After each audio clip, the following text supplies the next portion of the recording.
Olá, meu nome é Pedro. Estou fazendo esse vídeo aqui para poder comentar um pouco sobre as eleições. Então, é um vídeo bastante instrutivo, direcionado para amigos, colegas e pessoas que têm algum interesse sobre o assunto de eleições e entender um pouco como funciona o processo concorrencial e como que ele pode impactar nas nossas vidas. Bom, a eleição vai se dar agora na próxima semana, né? Temos menos de 10 dias para as eleições. Temos hoje a questão da eleição do presidente, apenas dois candidatos. Temos de um lado o Haddad, do outro lado o Bolsonaro. E se a gente reparar, houve um comportamento bastante distinto entre eles no primeiro turno e agora um comportamento diferente no segundo turno. E vou dizer o porquê. Segundo o modelo concorrencial, bastante antigo já, mas consagrado na literatura de economia, principalmente teoria dos jogos, de Rotary, que é um modelo de concorrência linear, onde diferentes ofertantes decidem onde se posicionar estrategicamente dentro de uma cidade linear, onde os consumidores têm preferência por diversificação, ou seja, por produtos mais próximos da sua localização. Então, a depender do espectro de consumidores, por exemplo, aqui os consumidores são dispostos numa cidade linear e tem a sua massa de distribuição homogênea dentro dessa cidade. Assim, o consumidor ele sempre vai preferir o cara que está mais próximo dele e como a distribuição dos caras é homogênea, os ofertantes eles decidem se posicionar estrategicamente de forma a maximizar o seu resultado. Às vezes, esse modelo pode dizer que os ofertantes farão um cluster, ou seja, ficaram próximos, muito próximos dos outros para atrair toda a demanda para um único ponto, ou eles poderiam se diversificar fazendo o extremo oposto, buscando uma posição de isolamento, ficando nas pontas, a depender da preferência do consumidor pela diversificação, ou seja, o consumidor, às vezes, se for muito diferente, ele pagaria mais. E é o que a gente percebeu no primeiro turno. Bolsonaro e Haddad eles se destacaram daquele cluster de candidatos. A gente tinha candidatos bastante demarcados no centro, e esses candidatos, como Meirelles, como o próprio Alckmin, Marina, que são candidatos já naturais, né? Meirelles está no governo já há mais de 16 anos, Alckmin concorre no governo de São Paulo já há bastante tempo, é bem exitoso, e por incrível que pareça, ele quebrou a relação de monotonicidade entre área e eleitor, ou seja, em São Paulo, para governador, ele conseguiu ganhar mais votos do que para presidente, o que não faz sentido algum. E a Marina também, ela acabou se demonstrando uma péssima concorrente nesse cenário atual.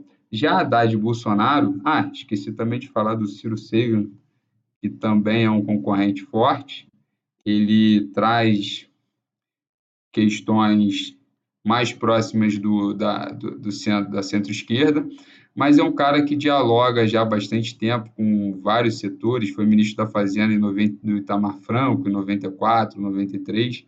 Então, são caras do mainstream político já há bastante tempo. Haddad, ele foi prefeito de São Paulo, ministro de Educação. Bolsonaro sempre esteve no Legislativo e há 10 anos pouco se ouvia falar do nome dele e ele passou a vigorar no noticiário político, mais ligados a questões éticas e de questões ligadas a gênero do que sob o ponto de vista de gerencial ou de competência. Tanto o Haddad quanto o Bolsonaro são candidatos antinaturais se você for comparar com o Brasil de 10 anos atrás ou de 20 anos atrás. Bom, hoje nós temos que, no primeiro turno, os caras se distanciaram desse grupo, E agora, no segundo turno, eles parecem estar fazendo uma convergência para o centro. Ou seja, quando havia um cluster de candidatos, eles procuraram se destacar e essa estratégia foi bastante exitosa. Ou seja, o cara mais diferente dentro de um grupo foi o cara que mais chamou a atenção, mas chamou a atenção por uma coisa positiva, né? Tirando a caricatura do Daciolo, os demais candidatos levaram bastante a sério a sua candidatura e tiveram um resultado pífio. E se você fazer um ROI, né, retorno sobre investimento, das candidaturas, a do Daciolo, para cada R$ 1 investido, o Daciolo conseguiu muito mais retorno do que esses quatro juntos. Então, comparando mesmo Haddad com Bolsonaro, hoje nós temos propostas que começam a conversar com um diálogo de centro, o que pode sinalizar estranhamente, porque o Bolsonaro estava comprado com questões importantes, como reforma previdenciária e abertura econômica. E quando eu falo abertura econômica, não é só a privatização, mas também abrir o comércio internacional brasileiro, que é um dos mais fechados do mundo. Nossa parcela, nossa razão, comércio sobre PIB é uma das mais baixas do mundo. Isso reflete na nossa baixa competitividade e também quando quem tem a oportunidade de viajar, percebe que os preços praticados no Brasil são bastante injustos com o consumidor quando a gente compara os preços de outros países e países capitalistas que visam lucro, etc., mas que oferecem produtos mais baratos, com uma qualidade superior e com um serviço também prestado melhor.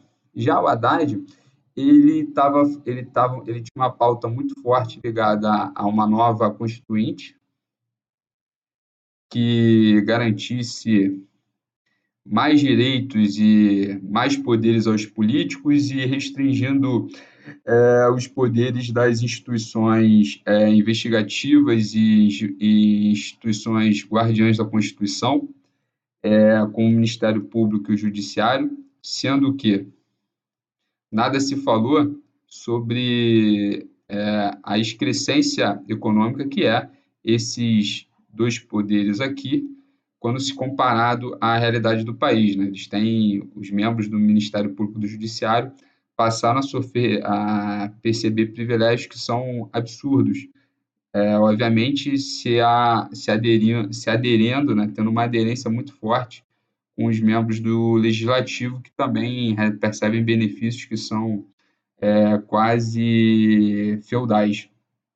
E depois ele passou a convergir para o centro, né, sem conversar muito com as bases dele, então ele parou de ir lá visitar o Lula e etc., e lançou um novo plano de governo onde ele acabou com essa constituinte, mas obviamente ele falou que vai trocar toda a equipe econômica do governo Temer, e a equipe econômica do governo Temer tem um cara lá, que é o presidente do Bacen, que é o Ilan Goldfagen, que foi o melhor gestor de Banco Central do mundo no ano passado. Então, como é que você vai trocar um cara que é o craque? É como se um técnico novo entrasse no time e falasse: ó, o craque do time era o craque por conta do técnico, eu agora vou trocar e o time vai jogar de outra forma.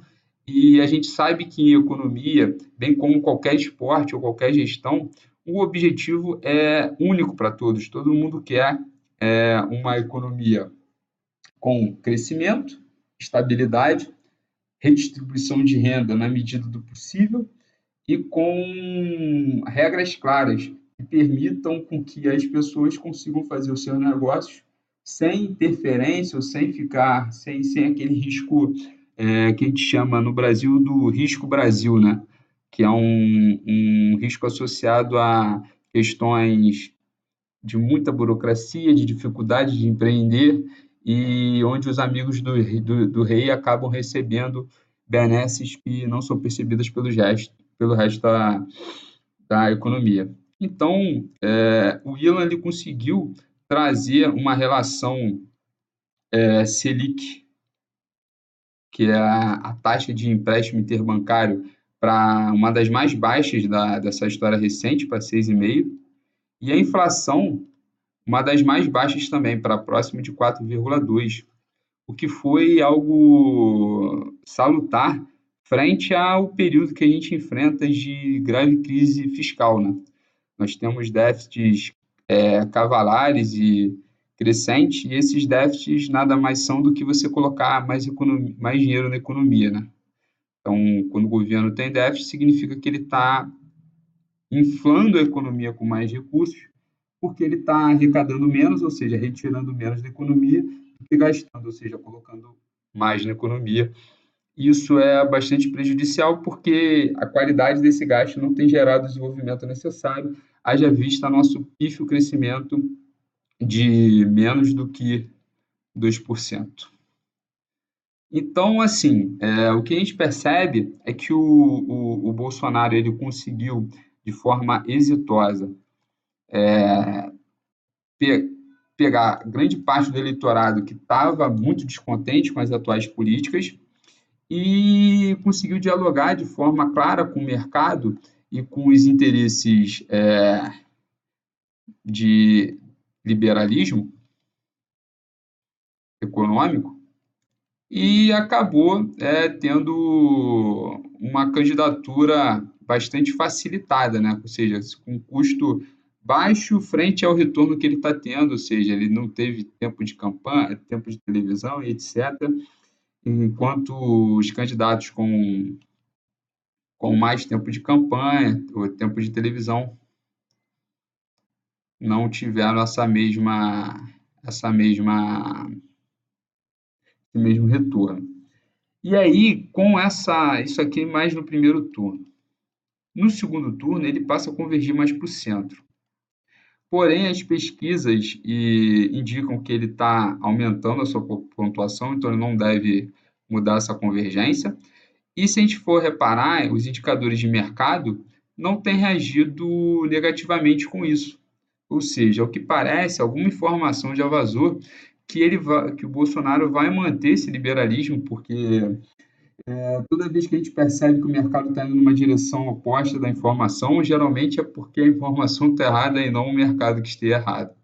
Haja vista as profundas quedas percebidas pelo mercado na medida que a Dilma foi reeleita em 2015 em 2014, perdão, essa negatividade do mercado de fato foi real, né? Foi percebida pela economia real, porque não só a Bovespa caiu, como o desemprego saltou de próximos de 6% hoje para 13% de desempregados. Hoje somos mais de 13 milhões de desempregados no Brasil. A nossa inflação chegou para próximos de 10% e a nossa dívida pública saltou de mais ou menos 50, 51, 60 para próximos de 70%, razão dívida PIB. Então, o mercado ele tinha, sim, uma noção clara do que seria a continuidade do governo Dilma, e agora, ao que parece, ele está tendo uma visão positiva sobre o que será a mudança do governo Bolsonaro. Mais positiva ainda do que foi a gestão Temer, que a partir do impeachment a gente teve uma inflexão nos indicadores, mas esses indicadores ainda não decolaram.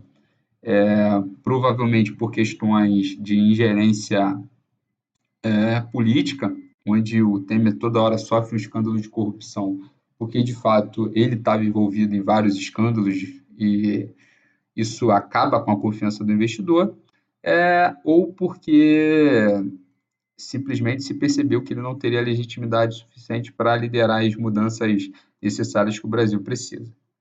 Bom, então, se eu fosse dar algum recado, eu diria que Bolsonaro levando, o mercado tende a precificar esse resultado como algo positivo, então a tendência do dólar caindo deve se manter, provavelmente o investimento privado irá aumentar, você vai ter algumas questões importantes, como ele vai ter que definir a questão da Previdência em menos de 6 meses, do contrário, essa batalha vai ficar bastante difícil de ser travada. e também a questão da reforma fiscal sobre o imposto único, que isso estava na plataforma de governo muito bem detalhada do Alckmin, que é o Imposto sobre o Valor Agregado, o IVA, e que deveria ser copiada, porque, para mim, a plataforma econômica mais bem desenhada foi a do Alckmin, junto com o seu economista Pércio Arida, só que, infelizmente, não teve o êxito ou a mesma estratégia política de forma inteligente como foi a sua plataforma. Bom, esses são os meus comentários sobre esse assunto. Obviamente, cada um tem a sua liberdade para votar. Percebemos que é um momento complicado, mas, acima de tudo, eu desejo a todos uma boa eleição e, obviamente, o respeito à decisão democrática. Então, o respeito à democracia ele é fundamental. Sem ele, nós não. É como se a gente estivesse jogando um jogo sem reconhecer as regras dele. Ou seja, então por que nós aceitamos jogar esse jogo? Bom, é isso. Um grande abraço a todos e obrigado.